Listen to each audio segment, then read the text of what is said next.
Gemini, welcome. This is Cindy with Tana Tarot Zodiac Love Readings channel. And this is your love reading for the next 7 days. Just FYI, I have started a pick a card channel and a Pisces only channel, links below. So if you are interested in pick a cards, or you have Pisces placements or a Pisces loved one, please do tune in. So Gemini, let's get going here.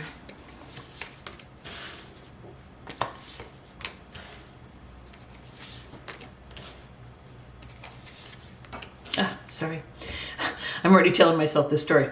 10 of Wands, Hermit, 5 of Wands, 2 of Swords, 6 of Swords, Hierophant, King of Swords, 9 of Pentacles, Page of Cups, and the overarching energy for the whole reading, 10 of Cups at the bottom of the deck.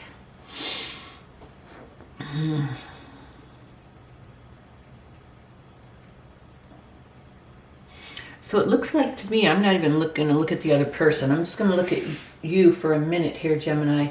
It looks like to me like the relationship just got to be too heavy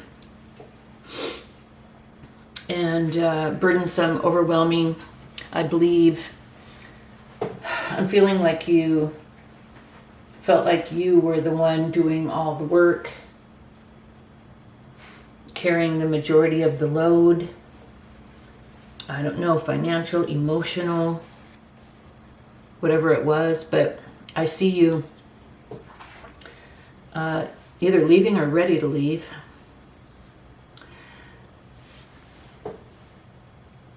The cool thing, though, Gemini, is that you are of the mindset of what can I learn from this? And I like that. I like the, I don't know if maybe you've, the 5 stages of grief, if you've already worked through a few of them, the anger, the blame, the, all that. But right now I see you in a place where you're like, what can I learn from this? What was my part? What was their part? What went down? How can I grow? Your challenge in this relationship was, it was discordant. It was always a struggle. It was always, was it a competition, or was there just constant bickering and arguing? And I just see very discordant, like you two were not a good match. A lot of bickering, arguing, just a lot of conflict. I just see there was a lot of conflict. I don't know if it was just your personalities not meshing, or if it was due to, like I see you carrying a heavy load. Maybe you would reach out and say, hey, I'm feeling overwhelmed here. Can you help? And they weren't, or they weren't able to. And it was just got to be too much for you. And it would always end up in an argument. And nothing ever got resolved. That's how I feel. They are in denial, your person. They are in total denial that you are either ready to leave or are leaving.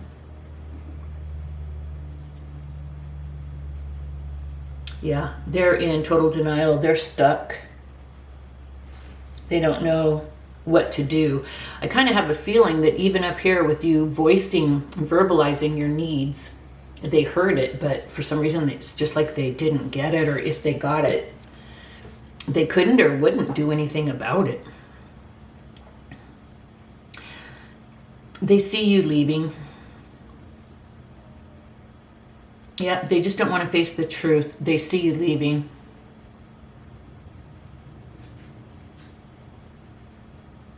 They see that you are ready to move on by yourself.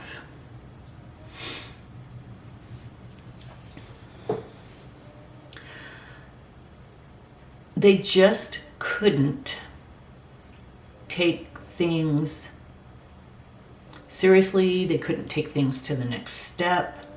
They couldn't commit. They could not commit.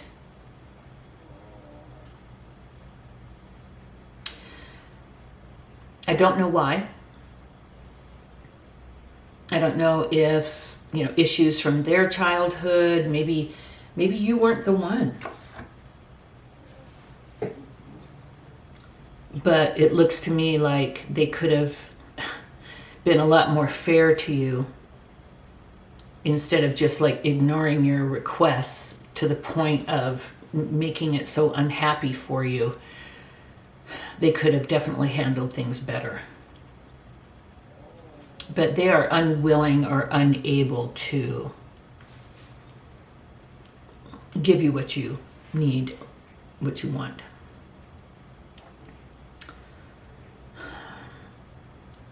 I always say a come to Jesus meeting. That's what I see kind of happening for the two of you.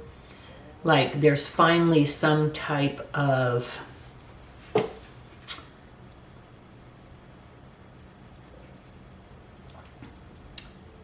not fallout, I'd say honesty.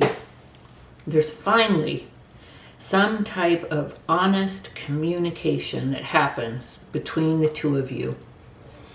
Maybe you're like saying for the millionth time, hey, you said that you would try to do this or you would try to do that. I've explained to you that it's a lot for me, blah, blah, blah. Maybe they'll just finally come out and say, that just doesn't work for me. I wanted to be that for you. I wanted to do that for you, but I can't. Or maybe you're just finally to the point where you're like, you know what? I've already asked a gazillion times for this and that. I'm not going to ask anymore. I'm just done. Whatever it is, whether it's you or them or both of you, though, there is some honest communication that goes on that wipes the slate clean and allows you to pull back and work on yourself, but then also move forward by yourself. There's just, finally, there's clarity. Okay. The advice from Spirit is work on yourself. If you, instead of focusing on them, even though we see you done, turning inside, working on yourself, moving forward, you could still stay internalized for a long, long time and not move forward. You could still stay in grief, or you could still stay in one of the phases after a breakup for quite a while. And what Spirit is telling you is don't focus on the relationship or even necessarily the breakdown of the relationship. Focus on yourself. I guess what I'm trying to say is, sure, look at your part. You should. It takes two. It's never only one person's fault. But in this instance, I do feel like, I really do. I feel like this person kind of misrepresented themselves. They said they wanted this. They said they wanted that. And you were like, okay. But then when you asked for, like they said, yeah, they want a commitment. But then when you'd ask for something that you needed, that you should be able to expect from someone that was committed, they were unable or unwilling to give it. So in a way, they kind of misrepresented themselves. And maybe they misrepresented themselves to themselves. But anyway, so it's not like it's all their fault, but you stayed too long. trying to force things to work. So, you definitely had a part in it. But Spirit is saying, focus on building yourself. Focus on manifesting security, happiness, abundance. Just focus on yourself. And not just only in an inward way, like, what was my part? What did I do wrong? Blah, blah, blah. Yeah, do that for a little bit. But then focus on building yourself up.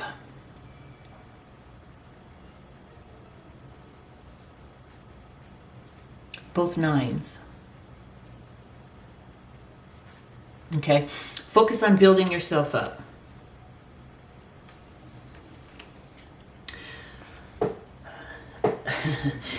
And the beautiful part is once you have built yourself up, we see the Ten of Cups and the Page of Cups. I'm sorry, that's right. I'm sorry. I said it backwards in my head. The Page of Cups and the Ten of Cups. So we see you finding love, fresh new start in love, which you probably never thought you'd find, but you will. And you attaining the Ten of Cups. And attaining the Ten of Cups. Everything that you wanted in love. So, Gemini, personally, I think you'll be happier. I mean, sure, it'll hurt. I don't know how long you've been with this person. Sure, it will hurt. But you know that you've not been happy in quite a while. And you'll be happier on your own path. The constant disappointment and bickering, ugh. And build yourself up. Work on yourself. Stability, security, financially, love, everything. You will find love again. It is promised to you. A fresh new start in love that will end in the Ten of Cups, which is beautiful. You just gotta bust a move. So Gemini, let's go through the Zodiac and see. Remember, this is not like if I say, hey, no bueno with a Cancer, that doesn't mean all Cancers forever. It's just for this 7-ish day period and for a particular Cancer. If you're dealing with an Aries, Gemini, we have the Ace of Pentacles and the Queen of Pentacles. Yes, a fresh, beautiful new start that could be long-lasting. If you're dealing with a Taurus, we have the Nine of Cups and the Three of Wands. Yeah, you guys could really plan something very good together. It could be very emotionally fulfilling. If you're dealing with a Gemini, another Gemini like yourself, we have the Chariot and the Five of Pentacles. I would say no on this because, oh my goodness, because I think someone would move too quickly or be maybe a little bit too controlling, and there would be a breakup and you'd definitely feel out in the cold. I think you'd feel controlled, and when you left, it would just not, the whole thing just wouldn't be a good deal. If you're dealing with the Cancer, Three of Swords and the Fool, no, I'd say you'd probably jump in. It would look good. You might act a little too impulsively or spontaneously with this Cancer, and it would lead to heartbreak. I'd say no at this time. If you're dealing with the Leo, strength, wow, okay, Leo is strength. And then the Four of Cups, I'd say one or the other of you is kind of in a period right now where you're kind of reevaluating everything and looking at things. But if you persevere, I'd say that there could be a good opportunity for you both. If you're dealing with the Virgo, we have the Page of Swords and the King of Wands. I'd say, yeah, this person may be younger than you, but they're honest. They're, you know, very bright, intelligent, and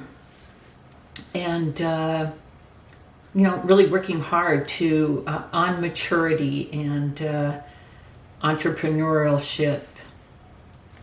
A nice dichotomy there. I'd say yes. If you are dealing with a Libra, we have the Two of Cups and the Eight of Wands. Yeah, definitely love. And this person would move quickly, would be, you know, a good communicator. There also might be travel indicated.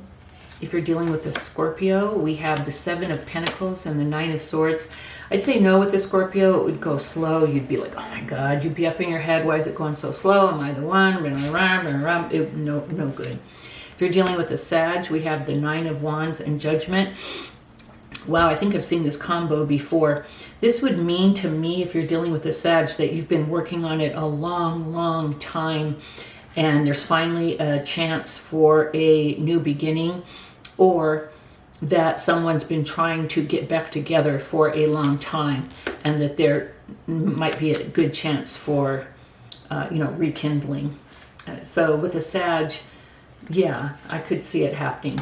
The Capricorn, we have the Star and the Knight of Cups. Yeah, I could see your knight or knightess in shining armor, and this person would be your dream come true. If you're dealing with an Aquarius, we have the Three of Cups. Oh my goodness. We have the Three of Cups and the Seven of Wands. You know what? I have a feeling that this person, this Aquarius might over imbibe, be out partying too much, or just a stage in their life where they're out partying and stuff. It would be very challenging for you, and you guys would have issues, and you'd feel like you had to put down boundaries. I just see a lot of issues there with an Aquarius. I'd say no for this time period. If you're dealing with the Pisces, we have the Page of Wands and the Hanged Man. And this is a young, exciting energy. I think that one or the other of you would be eager and want to move forward with it and feel a lot of chemistry, but the other would maybe get some red flags and be like, I don't know, and they'd kind of back off. So I kind of see it not, probably not being a good match this time around. So Gemini, this is what I have for you. You are promised love. You just need to be truthful with yourself and the other person, and focus on yourself. Build yourself. So that is what I have for you. If this resonated, please do give it a like, and please do come back next week. See you then. Bye-bye.